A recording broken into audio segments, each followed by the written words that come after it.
Okay, so most of you know that I've been working here for a little over a year now, and I have a nonprofit, Hands on Gainesville. We do engineering and science activities with kids. You saw the bikes we had here with electric generators. Well, we're really happy with how those are working now. We take them out and they don't break, so this is really good. Nothing blows up, you know. We've got all the protection circuits in there, so.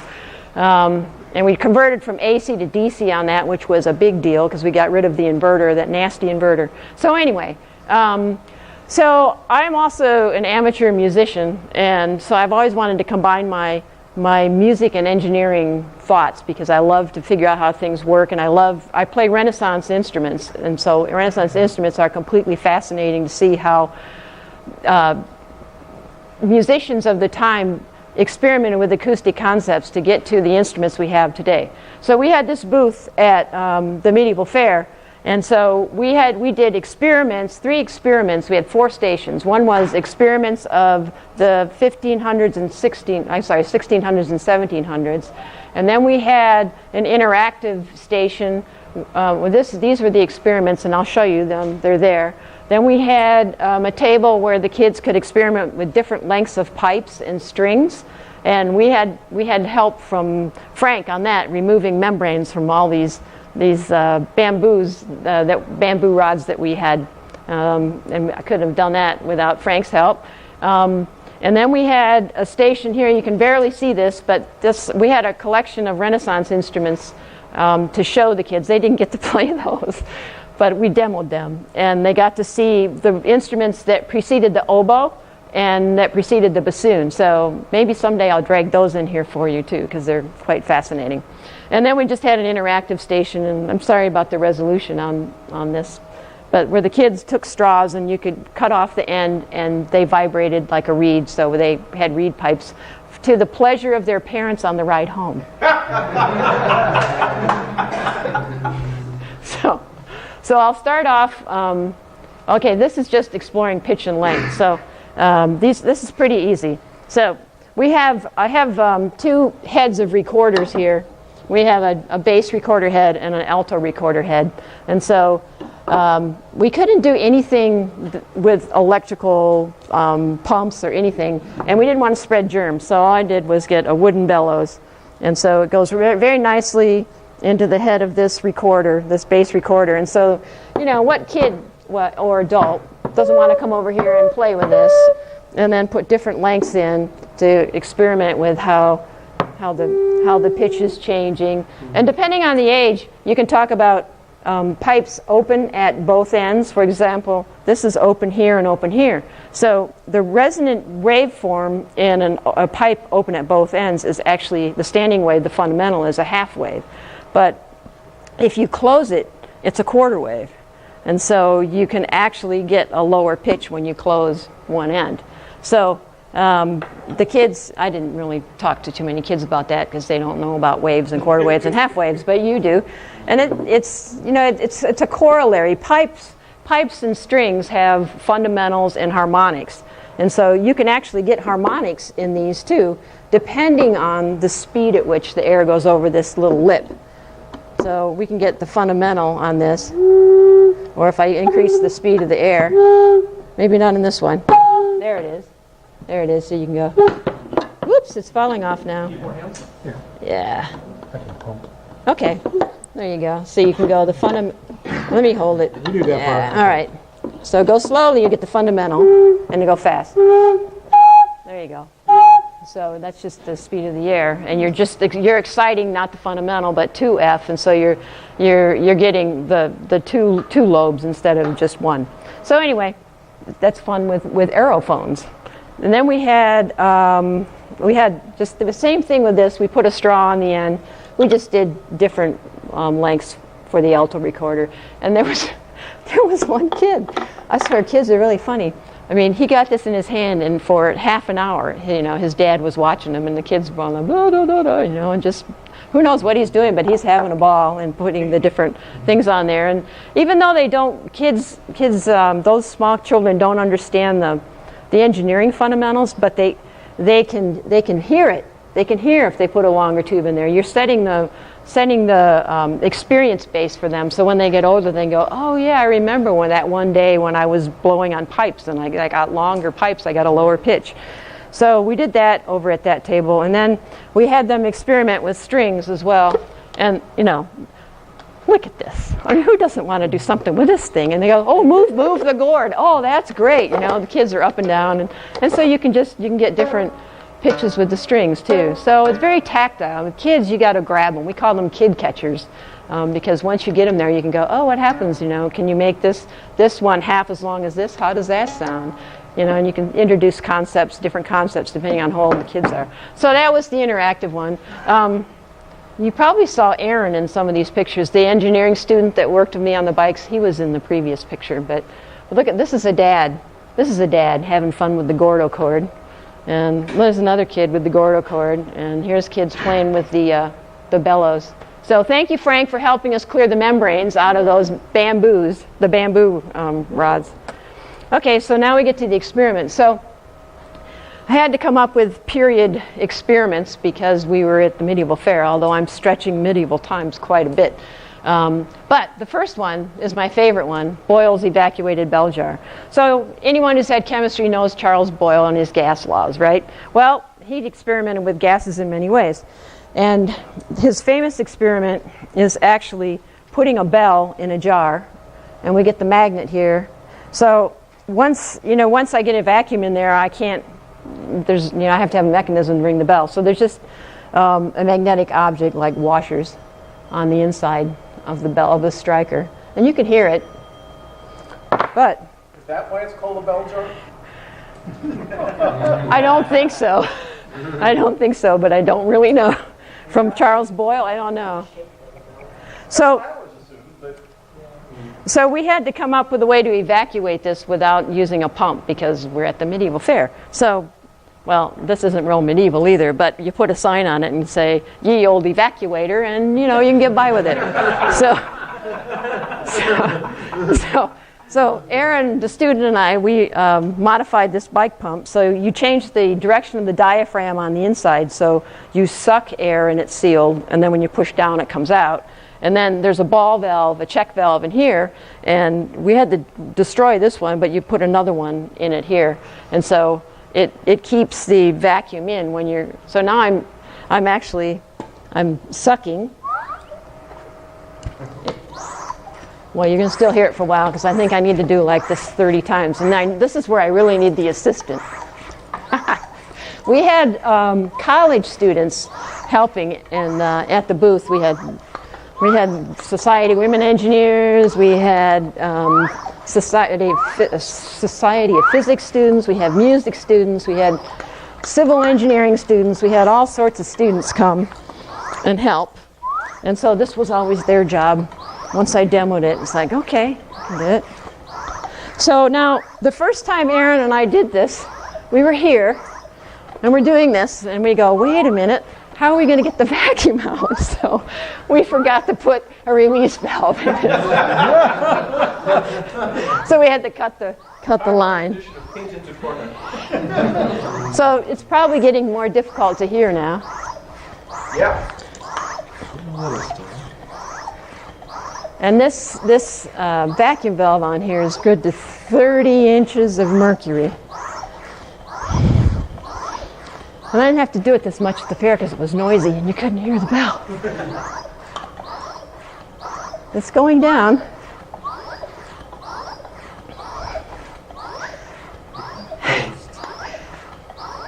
So has this demonstrated gas law? It doesn't. What it demonstrates is that you need air for sound to propagate. You need a medium of some sort. And then you ask the kids, well, what other mediums have you heard air? And usually someone comes up and says, water. It's another medium that sound can travel in. But Your apartment walls. what's that? Your apartment walls. Well, and that was the other thing. We said walls, solid objects. Sound travels through solid objects. So you can get kids to think about that. This also, believe it or not, demonstrated that magnetic forces actually functioned in a vacuum. Okay. Simple to us, right? Unlike sound, they can travel in a vacuum. And well, sound can't because it needs a medium, and the vacuum isn't not enough medium for air pressure waves to actually develop. And then it also demonstrated, believe it or not, that light or electromagnetic waves function in a vacuum because you can still see it. You know what I mean? They're just basic concepts, but somebody had to actually say it at some point in time. And let me see, Charles Boyle. Let me see when Charles Boyle actually did that.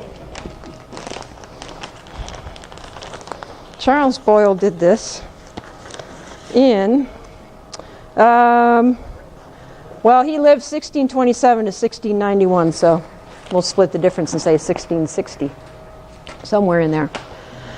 So anyway, that's the bell jar. Then we also demonstrated tuning forks and resonant boxes. So there's this guy, John Shore, who was a court trumpeter in England in the late 1600s. And he was in charge of tuning the instruments in the Royal Orchestra. And he was using wooden pitch pipes. And in England, it's very humid and barometric pressure is changing a lot. And he got tired of using pitch pipes. Did I say pitchforks? Sometimes I've said pitch forks. People look at me like, what are you talking about? Okay, pitch pipes. And so he said, okay, the pitch pipes have to go because they're so influenced by the atmosphere. So he developed metallic tuning forks. And, you know, they're metal. They're influenced by some atmospheric properties, but not as much. So the coolest thing to your kids is that you can bang it and you go, can you hear it? Well, no. You know, why? You know, when the older kids, you can go, well, because the tuning forks are vibrating and they're interfering, and so it's canceling some of the sound waves. But for this, whoops. So now we can hear it.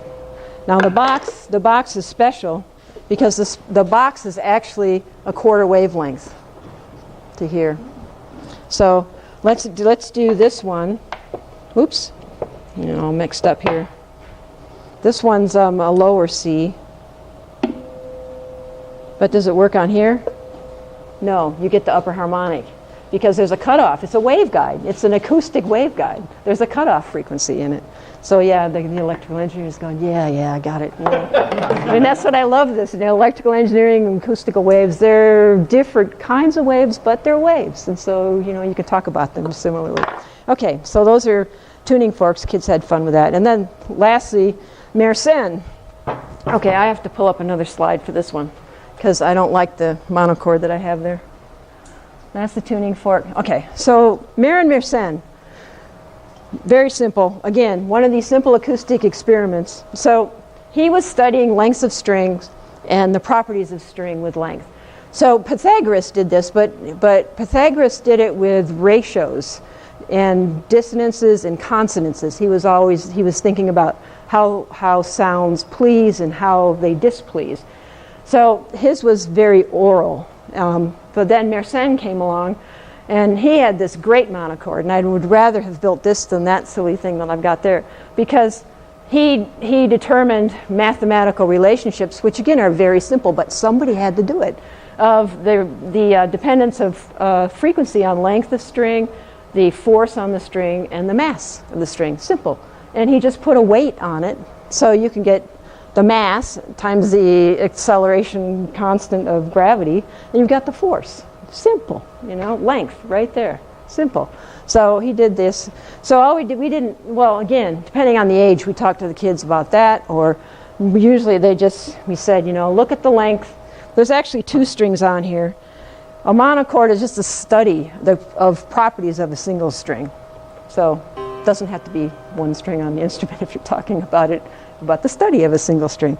So this is, the length of one string, about a little over 36 inches, and then you ask kids, well, how can you get the second octave, the next octave? And the smarter kids will go divide it in half, and then they can do that. So those were the experiments that we had for the kids. And let's see. I think I talked about the other tables that I had there. I'm almost done. Oh, I got to show you this. Okay, I had these out at the tables with the kids. This is the structure that Boyle used, and he also worked with the guy, Hook, I think was the name. And he developed the structure, and I honestly don't know how it works. But there's the jar. There's some kind of gas being collected here. There's a crank, something sucking air and collecting it. But somebody can tell me how that works. Let me know. There's a valve here, the release valve. That's just cool. I like that picture. Oh, all right. So I'm going to go to this picture next. Okay.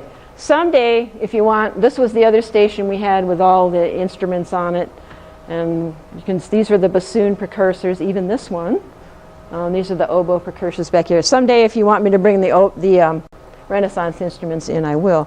Okay, and just quickly, my nonprofit is also going to be at Depot Park, like we were talking about, this Saturday from 1 to 4.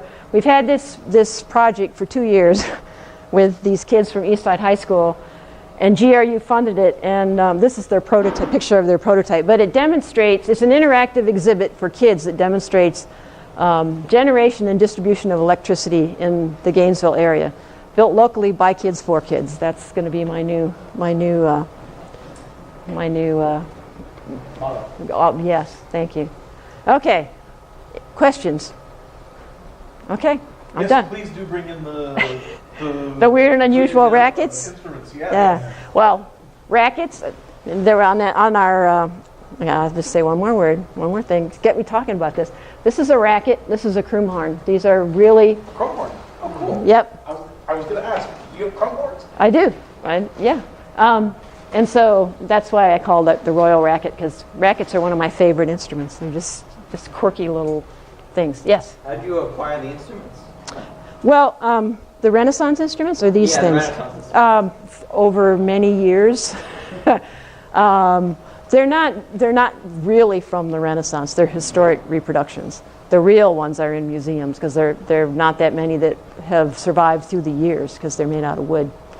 Are the instruments that were common then easier to manufacture by our standards? Would making another racket be relatively straightforward a project, or was it basically the same thing as trying to make a violin? I couldn't tell you. I do know that I've heard people say, and they've seen instruments in museums where there are plugs in the side of the instrument where, oops, that hole's in the wrong place. I didn't quite get that F sharp right there. Okay. They didn't have fancy lathes. I mean, everything was done by hand. I would think it would be difficult, but I do know it was a family enterprise. So the father, grandfather started it, and they would teach successive generations how to do it. And they not only made them, they performed them. And oftentimes they made the instruments in quartets, because who knows what you're doing in Munich when you're over here in London. So they would build them in quartets all together to be played together. Because pitch, who knew 415 hertz or 440 hertz was an A? Who knew? It was just all up here. Or a tuning fork later on in the 1711. So, yeah. What's your not-for-profit do? We are called Hands on Gainesville, and we promote science and technology interactive activities with kids, and we strongly support internship. For example, I've had an electrical engineering student working with me for the last year and a half. And these East Side kids that I showed you been working with us for a couple years. Okay. So. And what's your day job if you have one? I'm retired. I was an electrical engineer. I worked on MRI circuits. Oh, wow. So. And the music was just always a passion? Yeah. Yeah. Yeah. Yeah, play music. It's fun. Yeah. So what ages of kids do you work with? Well, you saw little kids. I mean, I got little kids and I've got college kids. I mean. Okay. So this is primarily what you do. You'll set up a booth at a thing.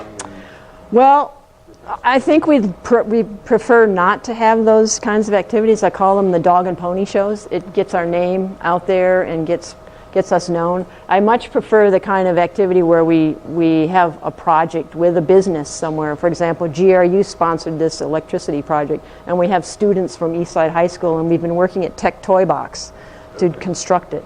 I mean, that kind of community engagement is really what we're trying to do. And my partner is a science teacher.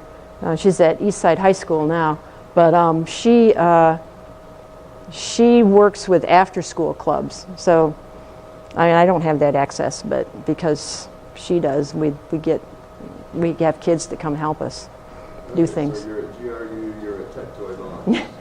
Yeah, and we've got some proposals that we have in mind. So, yeah, yeah, thank you. Okay. Thank you.